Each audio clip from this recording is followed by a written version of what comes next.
Pengawas Kecamatan Kota 7, yang terhormat Ibu Ketua K3S Kecamatan Kota 7, yang terhormat Bapak dan Ibu Kepala Sekolah, teristimewa buat Bapak dan Ibu Operator SD Kecamatan Kota 7. Pertama marilah kita ucapkan puji dan syukur kehadirat Allah Subhanahu wa Ta'ala, yang mana atas limpahan rahmatnya kepada kita sehingga kita dapat berkumpul di SD 1 ini guna melaksanakan yaitu sosialisasi pembuatan RKAS.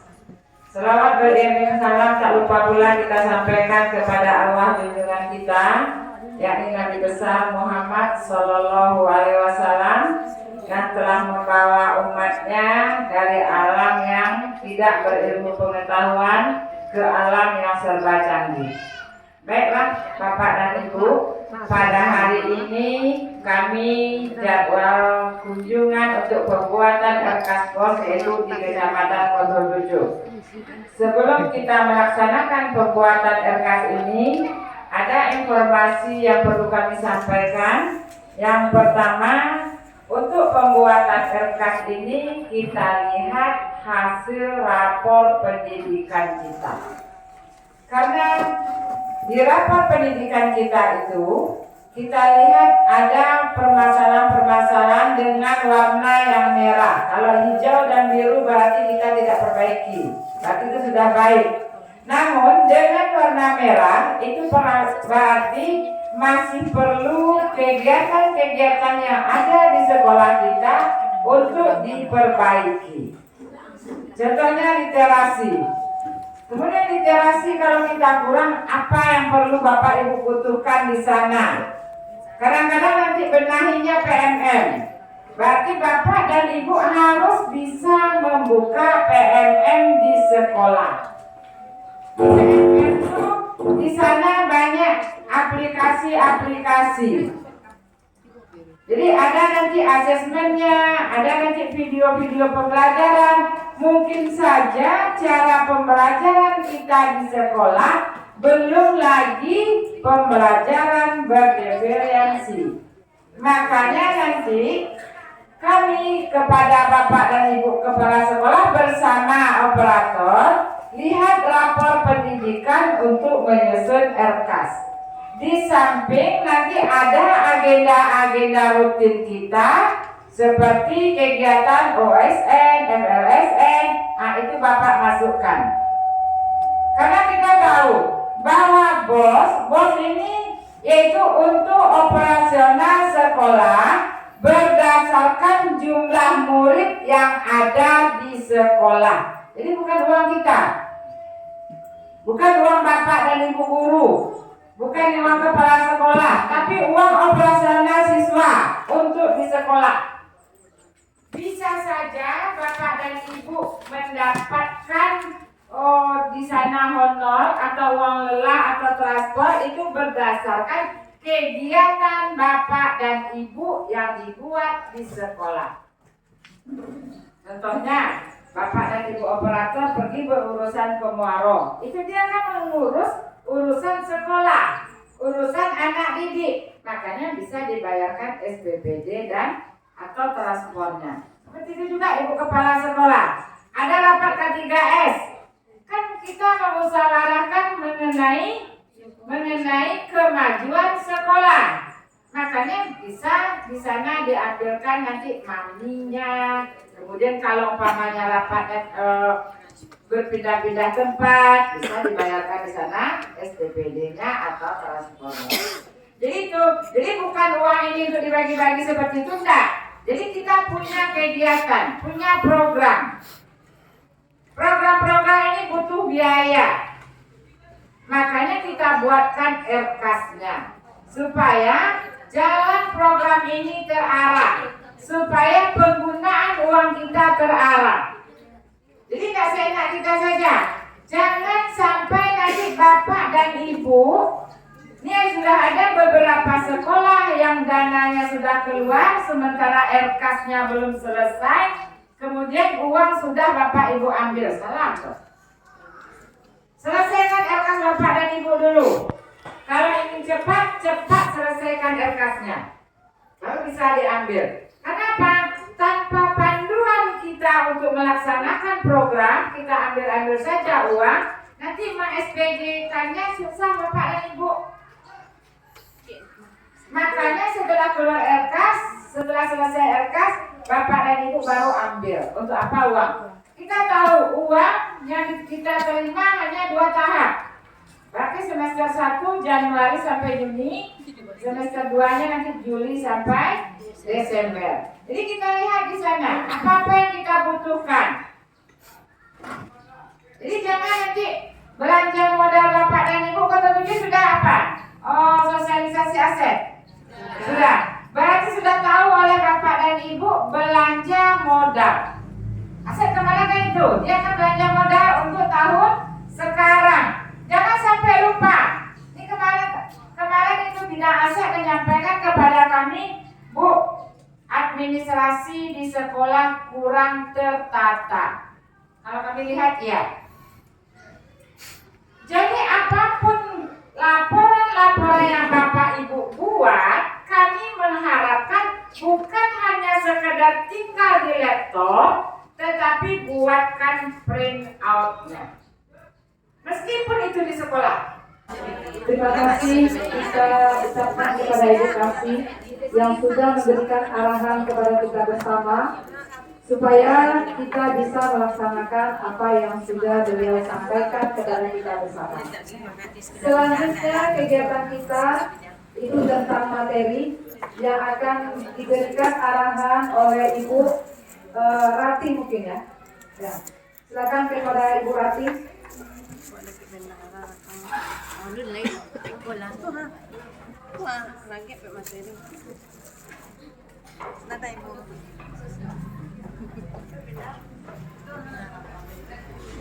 Assalamualaikum warahmatullahi wabarakatuh. Waalaikumsalam warahmatullahi wabarakatuh. Yang kami hormati Ibu Kasih Kurikulum dan Ketenagaan SD, yang kami hormati Ibu Pengawas, yang kami hormati Bapak Ibu Kepala Sekolah, yang kami hormati bendahara, dan yang kami banggakan moderator yang hadir pada saat ini. Selanjutnya yang akan kami sampaikan di sini adalah tentang RKAS sekolah 2023. Untuk tahun 2023 kami menargetkan tahun depan kita akan mendapat bos kinerja. Bos kinerja ini ada 2 macamnya Bapak Ibu. Yang pertama didapat karena sekolah tersebut adalah sekolah penggerak.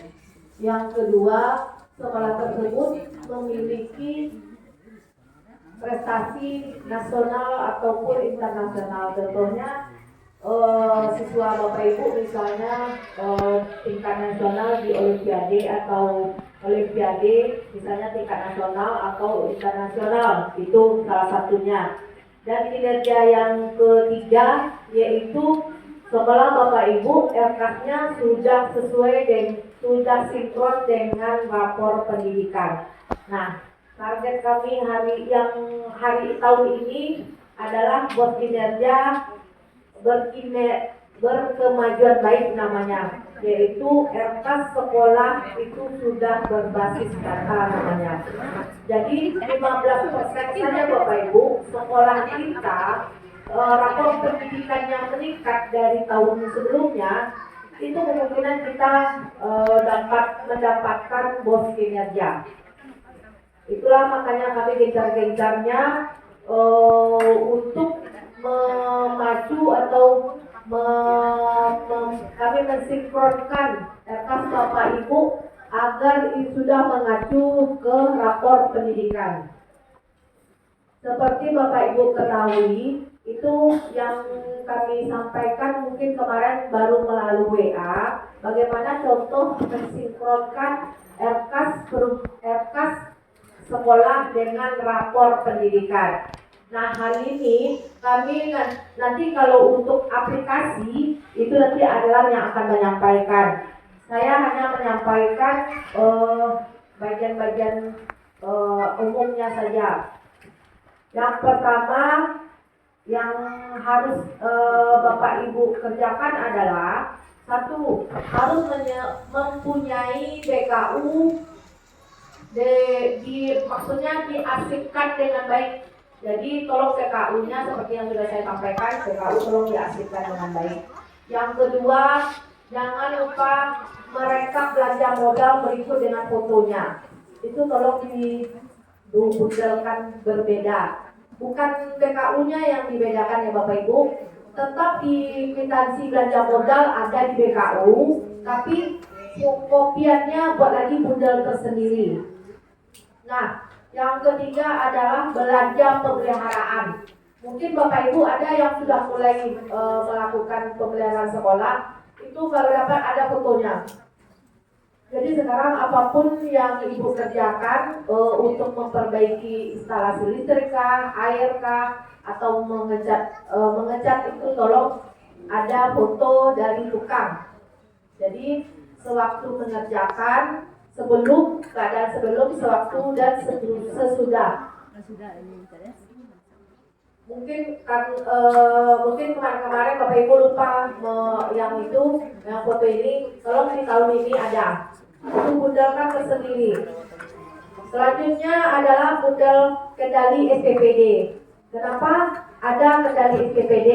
Karena kita tidak ingin Bapak Ibu nanti lemburnya atau SPPD-nya dempet. Karena kalau Bapak Ibu sudah melakukan perjalanan dinas, nggak boleh lagi lembur di sana karena nggak logis.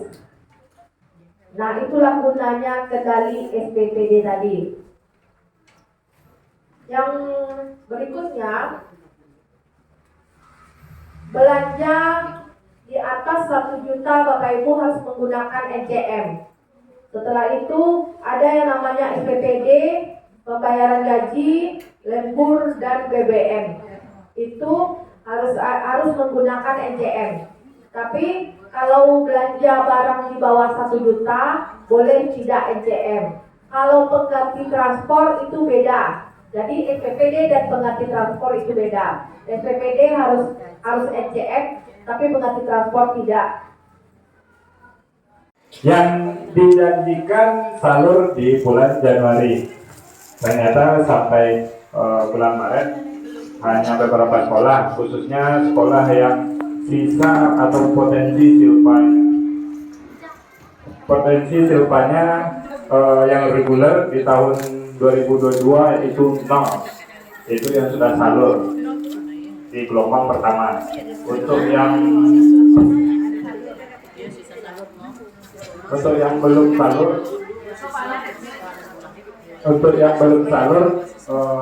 mohon agak sedikit bersabar Bapak Ibu. Nah, salurnya itu di tahap 1 50% dan di tahap 2 50%. Yang dijanjikan tahap 1 bulan Januari, kemudian untuk tahap 2-nya salur di bulan Juli. Nah, tentunya tahap 2 ini salur setelah Bapak Ibu menyelesaikan laporan penggunaan dana BOS pada tahap 1.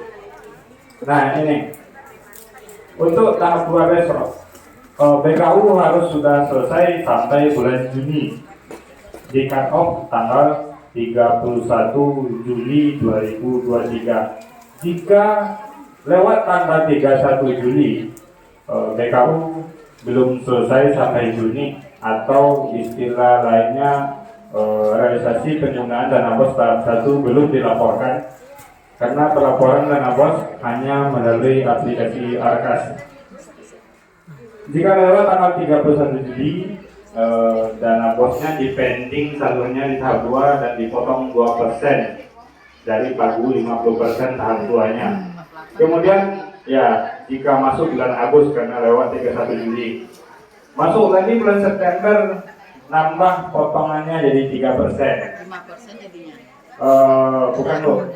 Mau 3%. Emang dipending dulu, kemudian masuk bulan Agustus ditambah 1% lagi jadi 3%. kemudian seterusnya. Nah, berlaku juga untuk nanti penyaluran tahap 1 di tahun 2024. Jadi kita tidak bisa lagi mengundur-undur mengerjakan BKU.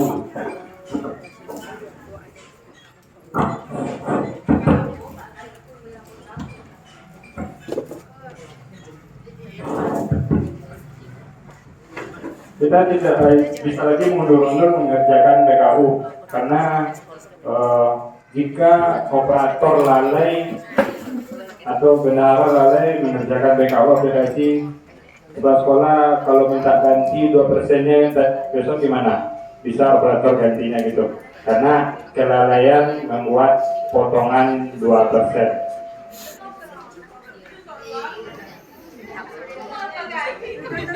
Oke, lanjut. Ini mungkin 12 item penggunaan dana BOS kita semua sudah tahu.